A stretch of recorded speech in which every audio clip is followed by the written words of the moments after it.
جمہوریت کے دو پہیے ہیں، حزب اختلاف، حزب اقتدار. اگر جمہوریت نے آگے چلنا ہے تو دونوں پہیے ساتھ ساتھ چلنے ہوں. رائٹ مشاہد صاحب، ابھی بریک کی طرف جائیں گے. بریک کے بعد اس کے بعد کچھ اکانومی، سی پیک اور سیکیورٹی بھی بات کریں گے آفٹر بریک.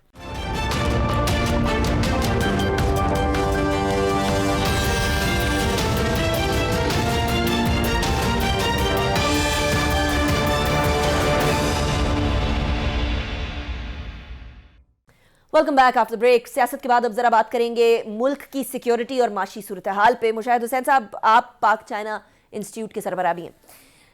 سی پیک سے بہت ساری توقعات تھیں کہ ہمارے جو اکنامک ووز ہیں، جو ہمارے معاشی مسائل ہیں، ان کا ایک بہت بڑا حل ہے اور اس حل سے ہمیں بہت فائدہ حاصل ہوگا، لیکن ابھی تک اس فائدے کو ہم مٹیریلائز کر نہیں پائے ہیں.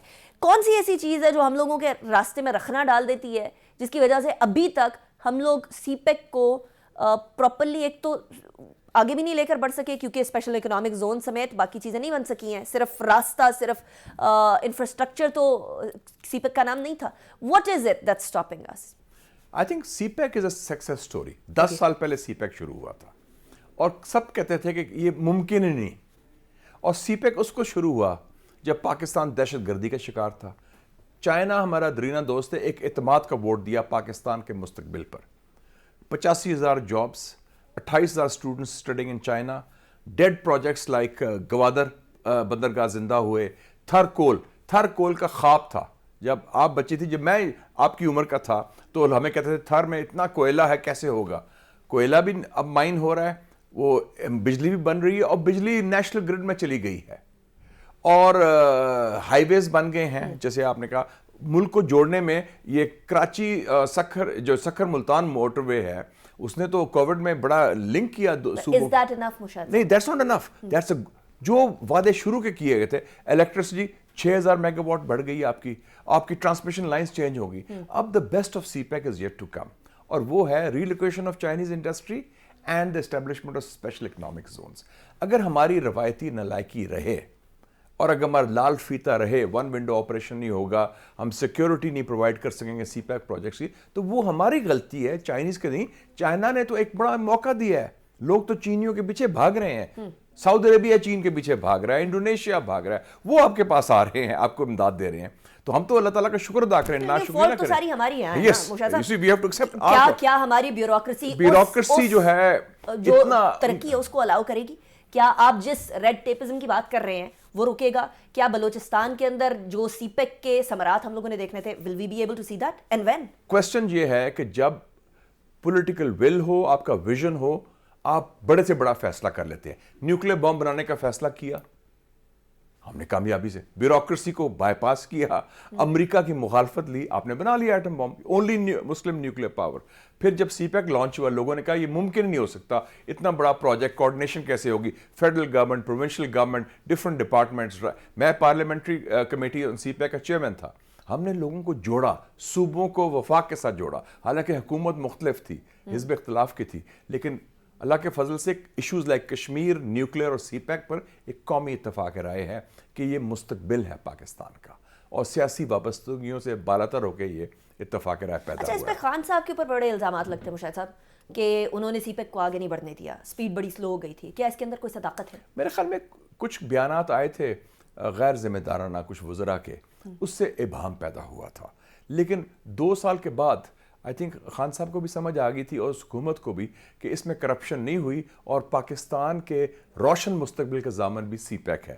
اور پھر خود خان صاحب نے کہا تھا کہ پاکستان کا مستقبل چین سے منسلک ہے. تو اس حوالے سے میں سمجھتا ہوں کہ وہ شروع میں وہ ابہام ہوا، کیونکہ خیال تھا کہ اس سے شاید کوئی پیسہ بنا یا غلط فہمی تھی، وہ دور ہو گئی. Very recently prime minister Shehbaz Sharif نے بولا ہے کہ ہم لوگ انڈیا سے بہتر تعلقات چاہتے ہیں. اس سے تھوڑا سا پیچھے چلے جائیں تو فورن منسٹر بلاول بھٹو زرداری نے minister of external affairs of India کا بڑا منہ توڑ جواب دیا تھا UN کے اندر. اس سے پیچھے چلے جائیں تو ہم نے انڈیا کے سیکیورٹی، پاکستان کی انٹرونشن اور ٹیررزم کے اندر ملوث ہونے کے حوالے سے ڈوسیے دیے تھے. اور اس سے بھی پیچھے چلے جائیں تو آبویسلی اسپیناج اور وہ سارے معاملات آلریڈی ہم لوگوں کو پتہ ہے کلبھوشن یادو کی فارم میں موجود ہیں.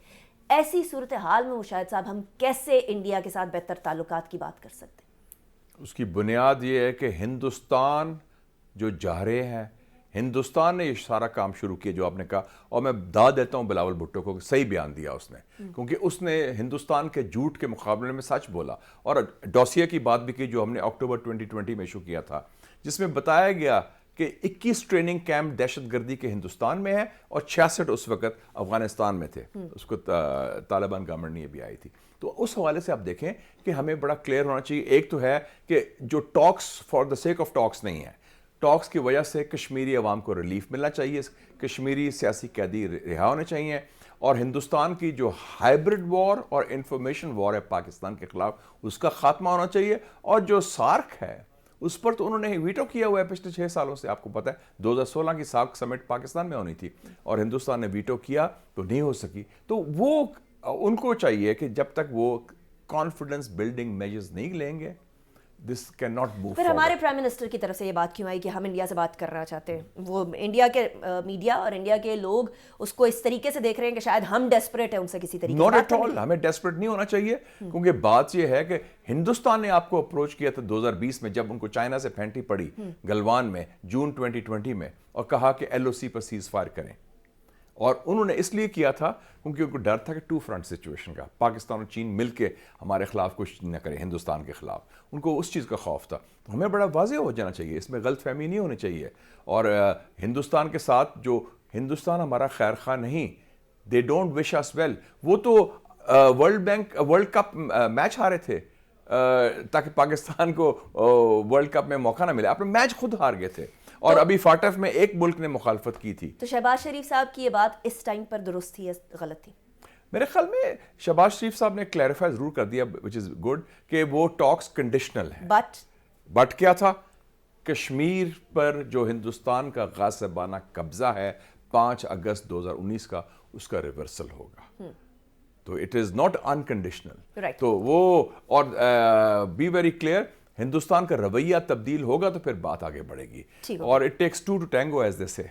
And the other side is not ready to tango at this point in time. Doesn't look it. ایک اور سائڈ پہ بڑی سیکیورٹی ایشوز چل رہے ہیں, کیونکہ ہم اکانومی کی بات کر رہے ہیں. اکانومی کو بوم کرنے کے لیے, سی پیک کو بوم کرنے کے لیے we need fool proof security, جو کہ انفارچونیٹلی نہیں ہو سکی. جب سے افغانستان کے اندر طالبان گورنمنٹ آئی ہے اس کے بعد سے ایک بار پھر سے اٹیکس بہت زیادہ بڑھنے لگے ہیں. میں ناٹ سیئنگ کہ اس سے پہلے نہیں تھے, بٹ اس کے بعد بہت زیادہ معاملات گڑبڑ ہو گئے. TTP کے ساتھ ہم لوگوں نے بات چیت کی, ان کو ریکیوپریٹ کرنے کا ٹائم مل گیا, اور اب وہ اٹیکس کیے چلے جا رہے ہیں. ابھی کل ہی ایران کی طرف سے, ایران کی سرحد کی طرف سے بھی ہماری سیکیورٹی فورسز کی طرف اٹیک کیا گیا, شہادتیں بھی ہوئیں. یہ تو ہمارے سارے فرنٹس کھل گئے. مشاہد صاحب, آپ defence committee, standing committee for defence کے چیئر پرسن ہیں سینٹ کے اندر. Are we doing anything for this? ایک فرق ہے جو ایران اور افغانستان والا بارڈر کا. ایران کے خلاف بھی حملے ہوتے ہیں کئی دفعہ پاکستانی سرزمین سے, اور پاکستانی کے خلاف بھی حملے ہوتے ہیں ایرانی سرزمین سے. وہ جو ایریا ہے نو مینز لینڈ, اس میں وہ ایریاز ہیں, لیکن ایران سپانسر نہیں کرتا. افغانستان میں ایشو یہ ہے کہ اس حکومت کا پورا کنٹرول نہیں ہے اپنی سرزمین پر. اور دوسرا, ہماری بھی اس میں غلطی تھی کہ ہم نے اسٹریٹجک کلیئرٹی نہیں شو کی ٹیررزم پر. کیا ہم گفتگو کرنا چاہتے ہیں یا کیا ہم ان کو ملٹریلی ٹیکل کرنا چاہتے ہیں, اور ہم نے کنفیوژن بھی پیدا کی. اور گفتگو کی تو we should have defined the red lines کہ کیا ہے, کہ پاکستان کی آئین کی بالادستی ہے, کوئی اور آرمڈ فورس ردر دین دا آرمڈ فورسز ایکسیپٹیبل نہیں ہوگی. تو اس میں بھی کچھ ابہام تھا, لیکن وہ ابہام obviously اب اس چیز میں ٹرانسلیٹ ہو رہا ہے. مشاہد صاحب, کس طریقے سے اس کو کرٹیل کیا جا سکتا ہے؟ دیکھیں جی, ایک ادارہ ہے, آپ اسلام آباد میں ہم گفتگو کر رہے ہیں, آپ کے نزدیک ایک ادارہ ہے, اس کا نام ہے نیکٹا, 14 سال سے بنا ہوا ہے, نیشنل کاؤنٹر ٹیررزم اتھارٹی. اس کو تو آپ نے کام ہی نہیں کرنے دیا, نکارا ہے. That should be the lead organization, not the Pakistan army, not the Pakistan police, not the paramilitary. وہ ایک ڈیڈیکیٹڈ آرگنائزیشن ہے, وہ باقیوں کی مدد لے as and when needed. Army کا رول تو کاؤنٹر انسرجنسی میں ہوتا ہے, کاؤنٹر ٹیررزم میں ایک بڑا سوفسٹیکیٹڈ ایک سائنٹیفک اپروچ ہونی پڑتی ہے, آرگنائزڈ. وہ تو ہم نے اس کو آرگنائز ہی نہیں کیا. تو اس کو پہلے اسٹرانگ کریں. ہم نے نیشنل ایکشن پلان میں خود اس میں شامل تھا بنانے میں, 2014 میں آرمی پبلک اسکول کے بعد ہم نے کہا تھا نیکٹا کو کریں, اور 2014 اور آج کیا ہے 8 سال گزرے. ہاں 8 years plus. تو یہ ہمارا ہے کہ ہم واقعے کو بھول جاتے ہیں, پھر ہاتھ سے ہاتھ ملتے رہتے ہیں. پھر ہماری ایک ad hoc reactive moment to moment approach ہوتی ہے فائر بریگیڈ کی کہ آگ بجھاؤ اور آگے بڑھو. اس ایشو کی ان سارے ایشوز کے انٹرمنگل ہونے کی گورنمنٹ کو اس بات کا ادراک ہے کہ کس طریقے سے پالیٹکس, سیکیورٹی, اکانومی, یہ ساری چیزیں آپس میں جڑی ہوئی؟ میرے خیال میں ادراک تو ہونا چاہیے, کیونکہ اگر آپ کو تو ہمیں ہے تو میرے خیال میں چاہیے, اور اس کا مطلب ہے کہ action speak louder than words. Right. Murshad sahab, thank you very much for joining me in the show. It was a pleasure having you. اسی کے ساتھ انیکا نثار کو اجازت دیجیے اس دعا کے ساتھ کہ ہمارے سیاستدانوں کو ہمارے یعنی میرے اور آپ کے مسائل کی سمجھ آئے, اپنے مسائل میں گھرے رہے, تو پھر پاکستان کا اللہ ہی حافظ ہے. اللہ حافظ و ناصر.